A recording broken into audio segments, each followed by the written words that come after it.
मैं उमेश कुमार गुप्ता, रिटायर्ड जिला न्यायाधीश, मध्य प्रदेश न्यायिक सेवा। आपको आज दिनांक से नए एक्टों के बारे में बताया जाएगा जो आपको सिविल जज, मध्य प्रदेश पीएससी, यूपीएससी आदि परीक्षाओं के दृष्टिकोण से लाभकारी रहेगा। आज 1 जुलाई 2024 से भारत में 3 नए कानून लागू हो रहे हैं। पहले हम जान लें कानून क्या है।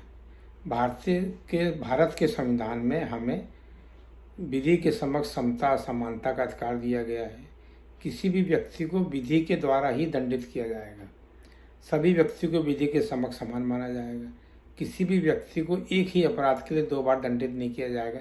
इस प्रकार के प्रावधान हमारे भारतीय संविधान में दिए गए हैं। तो इन भारतीय संविधान में दिए गए प्रावधानों को लागू करने के लिए हमारे देश में कानून बनाए जाते हैं और कानूनों का पालन करके हमें ये अधिकार प्रदान किए जाते हैं।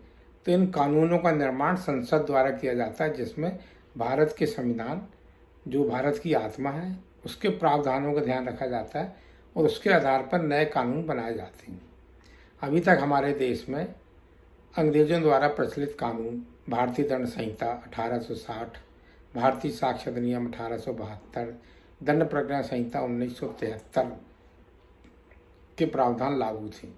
लेकिन इन प्रावधानों में बहुत कमियां थीं, जैसे जुर्माने के प्रावधान कम थे, अर्थदंड के वसूली संबंधी प्रावधान कम थे। तो इन सबको बढ़ाया गया है। लोगों